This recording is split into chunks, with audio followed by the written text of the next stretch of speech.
No kid's Jewish education should end at 13. Adjerba offers Ontario high school credits infused with Jewish learning online for teens across the province. Ministry approved, intellectually demanding, Jewishly transformative. Adjerba.ca. Your teen belongs here.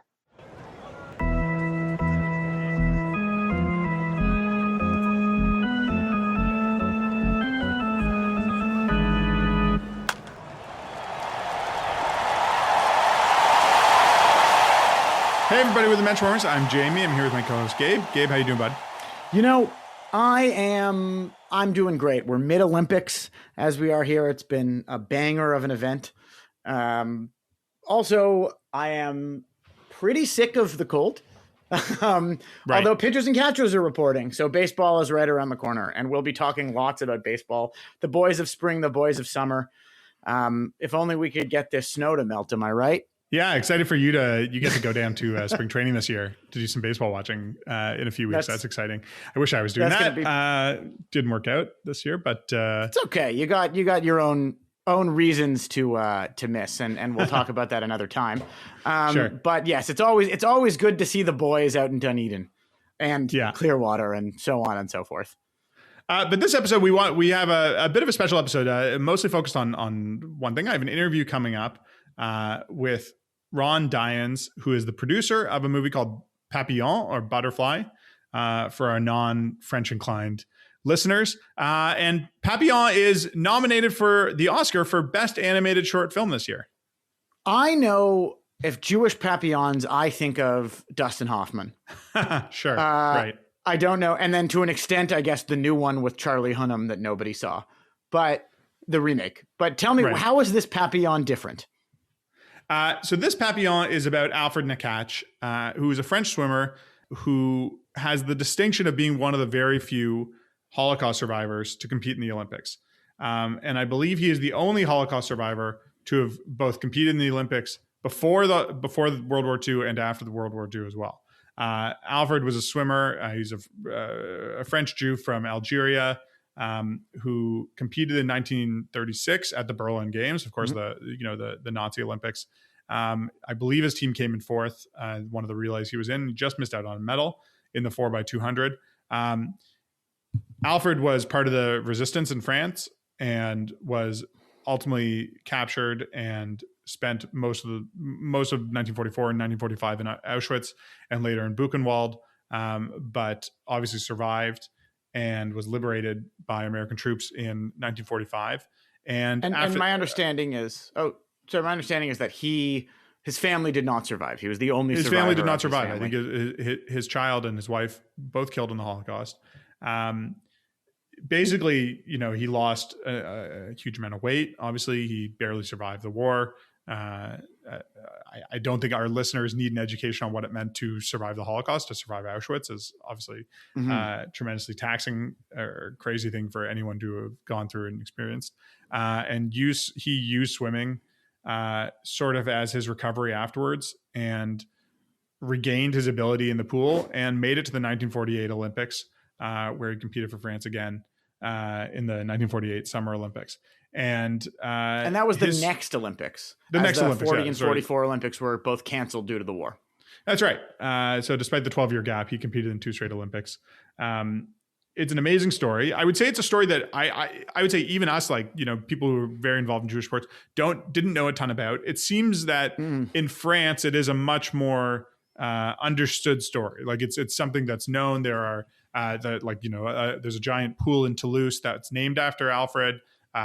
Interesting story about that. Apparently they named it after him, having thought that he died during the war, before they realized that he had survived.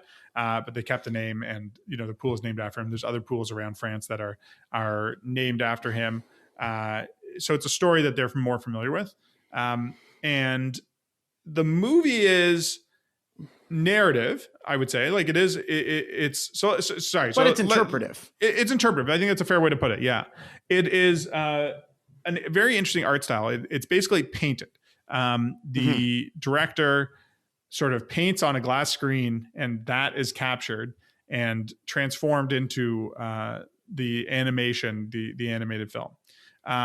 it is a very interesting animation style. It's very beautiful to watch. The producer I spoke to, Ron Dyens, he produced and he won the Oscar last year for the feature length animated feature Flow, which people may have seen, which I would say also has a very interesting water technique, but the animation is very different on this one. Feels like watching a painting move. It's very unique. Is he the first Oscar winner we've had on this podcast? Good question. I believe that is the case. Yes. Until Max Winkler wins one. Yeah. So it is available on YouTube. It is 15 minutes long. It is not much of a commitment to watch, I would say. It is engaging and interesting and beautiful. And I would say this is an Oscars category that people probably don't engage with as much as some of the big ones. And don't get a chance to see the films or hear about them, right? Like you find out about it during the ceremony, but we're sort of giving you an opportunity, telling you how to find it. Right. I mean, I would say in other Jewish sports media news, the Jewish sports film Marty Supreme was nominated for Best Picture, Josh Safdie for Best Directing, Timothy Chalamet for Best Actor, all for a Jewish sports movie. Depending on how you want to categorize things, F1, directed, I believe, by Joseph Kosinski, who's not Jewish, but produced by Jerry Bruckheimer, who of course is. Also, in the vein of a Jewish sports movie, there's something at the Academy Awards. That Sonny Hayes is supposed to be Jewish. I don't think he's supposed to be Jewish. I don't think so. No, Brad Pitt can't play. Brad Pitt can't play a Jew. Has he ever? I would be shocked, and I would be shocked. Yeah, he's welcome to prove me wrong in the future, but I'd be shocked if he's ever played any character who's supposed to be Jewish. But I'm saying it's a pretty big year for Jews in sports at the Oscars this year. All things considered, like that Butterfly Papillon is nominated for Best Animated Short. Marty Supreme in F1, pretty good stuff. So please stick around and listen to my interview with Ron Dyens. I think it is a very worthy movie and one that's worthy of being celebrated.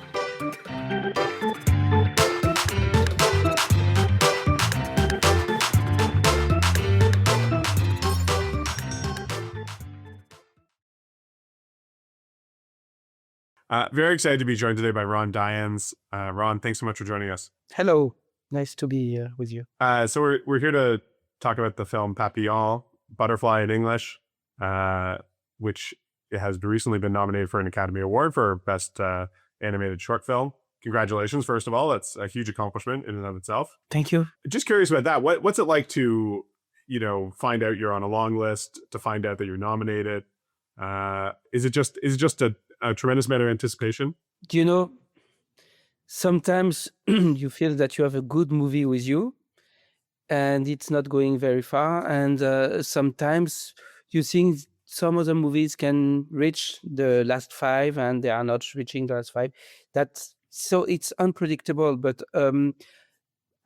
before being a producer, I was a director. And I think that I was very honest with myself. And it's difficult when you consider that your film is not good to push it, you see. But when you're a director, of course, you need to feel that everything that you do is good also because it's your value. And when you're a producer, it's different. The perception of a movie, it's a bit different because it's not your movie as a director, but your movie as a producer.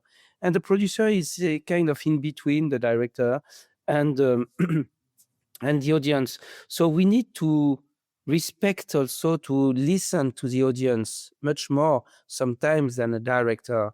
So we need to be in between, you see. And I think this position as an artistic producer is very exciting for me. I stopped directing, but I'm the first audience. And it's a bit almost like directing, continuing to direct, in fact.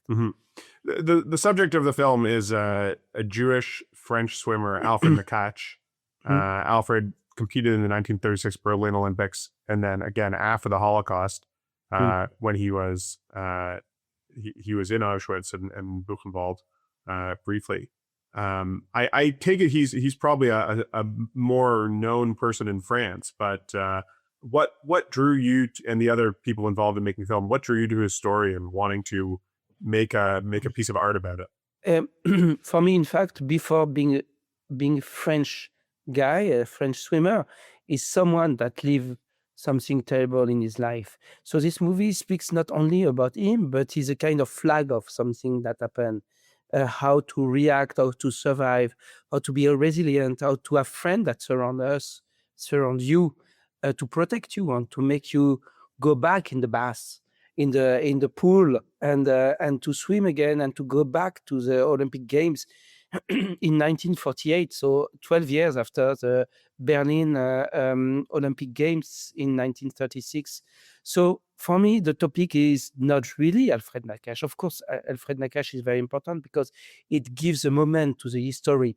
But I think that this movie also is very connected with what is happening in America, what is happening in a lot of countries now. So I think that's why also this movie resonates to people, because it's so easy to go in the dark. Mhm. And it can be just the beginning what we are living. So we need to be afraid of what is happening, and we need to take care, and we need to share it. And as maybe you saw Flow, my previous feature animated movie that won the Sure. Oscar, and there are a lot of common things in between the two films. The water, of course, that surround Flow also, but also the partnership between the animals that we find it again in Butterfly, in Papillon. Otherwise, Alfred Nakache will die in the camp. He will not be capable to go back to the Olympic Games. So he due his life also thanks to his friends. So this movie speaks about that, and I think it's more universal than French. The film itself is, the animation style is sort of paintings, I think is the best way for a layperson to put it. How is that sort of accomplished, and how do you make it look like that? I assume it's not a full painting of every single frame would be impossible. In fact, the most important thing for me as a producer, it's the story, it's not the techniques. And what is great in animation is that there are different techniques, very different, stop motion, 2D, 3D, CGI, and all these techniques. But for me, the most important is the story. And Mhm. when director Florence Miaille came with this topic about Alfred Nakache, I was really involved connected by the story. And because Florence works in this field, of course, I will not ask her to change the techniques.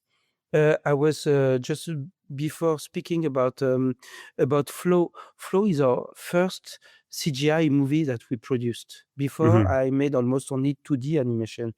So I'm at the service of someone. I am not at the service of a technique. But of course, I have to respect the director and its technique, because Florence is such an artist, such a painter, that I would be involved on technique, and I learned about how to produce it with the money we found, and there was no problem about that. Regarding the technique, the camera is on the top, and she's painting on the glass, frame by frame, and she's making one picture. So there were more than 10,000 pictures for doing this movie. So you guess it was a bit complicated movie, but it's a kind of like let's say a rebellion against artificial intelligence in a way. You understand what I mean? Because Uh-huh. it gives back to animation, to art, its value by doing that, because it's almost a physical act of painting, of directing, of creation. You mentioned that the director Flo, came to you with a story, and I think I read that she had a personal connection with Alfred Nakache. That I think he had been someone that her father had known, and she'd grown up swimming with his brother or a relative of his. Is it a story that is known around France, that he competed in these Olympics? He's one of only 2 Holocaust survivors, as far as we know, to have competed in the Olympic Games. I saw that there's some pools named after him, but I would imagine that, like all smaller sports, it's a relatively small community. Not everyone might be familiar with, swimming No, greats of the previous century. in fact, it's quite known, because Alfred Nakache is a part of Hall of Fame of sports Okay. in America, for instance, and we have been interviewed also by swimming magazine, sports swimming magazines. So this story is known, Mhm. and as I told you, even if this story is not told, or if the guy is not told, its story can happen almost everywhere because it's a metaphor. What happened in 1940 can happen again. So it's just to take a brief moment of history, to create a reminiscence or a remanence of what can happen today in the daily life. That's why I think it's not Alfred Nakache that is the most important. It's what happened to him as a human, connected with the attitude of other humans. After, I reply to the first part of your sentence. Florence has a huge connection with Alfred in two different ways.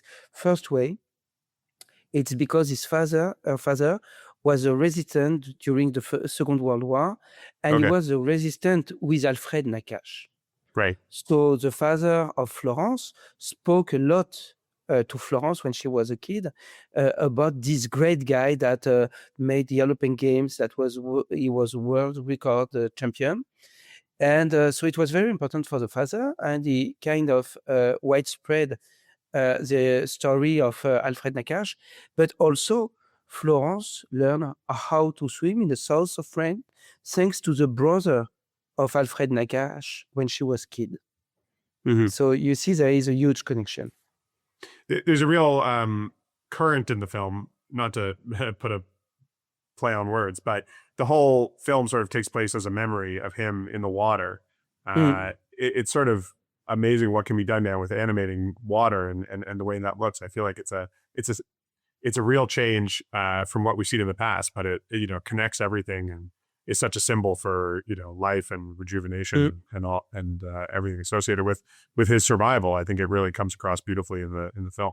Yes, thank you. And I think that director Florence May worked very well on the transitions between the different ages of Alfred Nakache, because as you saw the movie, he appears when he was young, and sometimes there is like kind of a break, a transition, because it's his memories when he's old, just before dying in the water, because probably you didn't know, but Alfred Nakache died in the water while he was swimming, because he was swimming each day in the sea, and he died of a heart attack.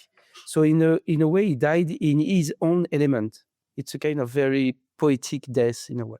I think it's a wonderful story. I think we'll leave it there, Ron. I appreciate your time so much. I hope that the Academy Award nomination leads to more viewing. Obviously, I think that tends to be a bump that films get when they get acknowledged on the stage or by various organizations giving out awards. And I hope more people become familiar with Alfred Nakache's story. I think it's a beautiful film, and it's a very worthy story. Yes, thank you very much, James. Thank you. And a big thank you to both Jamie for running the interview and our esteemed guest, the Oscar winner, for doing the interview with him. A couple of notes about the 1936 Olympics, the Nazi Olympics, as people have talked. There's a number of Jews who participated in the Olympics whose stories like this one have been on. We've talked a lot about Helen Meyer, a German fencer who was Jewish and very famously gave a Hail Hitler salute after winning the gold medal. People have argued whether or not that meant she was capitulating or if she did it as part of a deal to spare her and her family from the camps, which they were allowed to leave after, which is entirely possible. Sort of another famous story is, and it's dramatized in the film Race, the film Race starring Jason Sudeikis, about Marty Glickman and Sam Stoller. It's about Jesse Owens, but Marty Glickman and Sam Stoller were sort of hidden and ordered not to participate the night before the relay race, the 4x100 relay, because the U.S. Olympic Committee didn't want Jews to win in order to appease Hitler. It's a bad story, but there are lots of stories like that have been dramatized in other places that can be seen, and definitely places, the 1936 Olympics is sort of a treasure trove of Jewish stories to discuss. Absolutely. So those are sort of some things to take away. Yeah, I really encourage everyone to check out Papillon. And when you go to your Oscars party, you can be the one person who has seen some of the best animated short films, and you can say, "Oh, I saw this one, and I hope it wins." And you have a rooting interest on Oscar night. If you're listening to us through Spotify or some other podcast app, check out the show notes on the CJN's website, the cjn.ca, and you can find a link to the film Papillon, which is available on YouTube. You can also find it on YouTube by searching on your computer. And it's not the Dustin Hoffman one, out. just so you know. If it's 90 to 100 minutes, not the right Papillon. Yeah, if you see Steve McQueen, you've gone too far. Thanks as always to our producer, Michael Fraiman, for producing us. We are brought to you by the Canadian Jewish News. You find everything on the CJN's website, thecjn.ca, and follow us on Twitter @Menschwarmers. Thanks for listening.